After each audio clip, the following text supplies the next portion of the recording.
Hey, I'm Amy from Motif Music Studios, and I have a special surprise for you today. So as some of you know, I've been featuring contemporary composers, usually on Fridays, and I've taken a little bit of a break in the last month just to wrap up our teaching year. So the first composer feature back this month in July is actually a student composer that I'm featuring, and Ava is a wonderful online music student of mine. We've worked together for the past year, and I absolutely love our time together.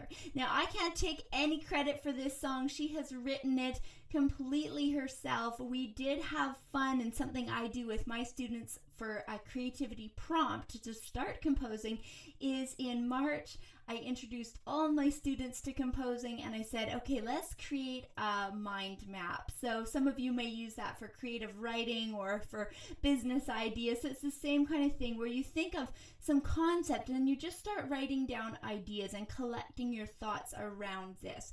So we did that for each of the students this year, and we would think about things like, what kind of mood do we want this piece to have? What do we want it to sound, minor and moody, or do we want it to be cheerful and lighthearted?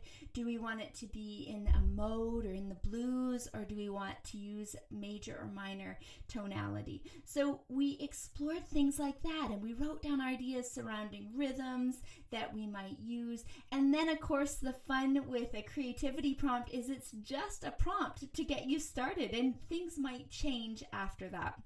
So then Ava, in her weekly lessons, we'd get ideas going, and then she absolutely went with it herself. So each week she'd come back with new ideas, and that's where the fun began of notating it. So a lot of my students find the same thing, that they can write and create music far above the level that they might be able to notate it and figure out all the rhythms. Some of them were even hard for me, going, okay, how are we going to fit this together?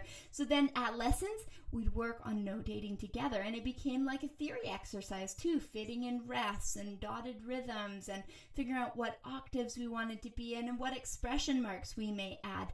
So I love that we can do that on MuseScore, and that's something that then students can start doing for themselves. But I love to take away barriers when it comes to creativity. So I hope you enjoy listening to this piece today. It's full of really beautiful melody. It starts in A minor. It has a little twist at the end, so you hear it end in the major of C major, the relative major. And you'll also hear something I really loved about one of Ava's ideas is, instead of going to the 5 chord, which is usually major when we're coming from a minor key, is that you'll find E minor in there as well. So I thought this was just a beautiful composition. I love that they came up with the name Rolling Hills, and I think family kind of helped create a name around it, because naming's actually really tricky, and I think some of you composers might recognize that too. So this is called Rolling Hills by Ava. She's a 16-year-old composer, and I hope you'll hear a lot more from her.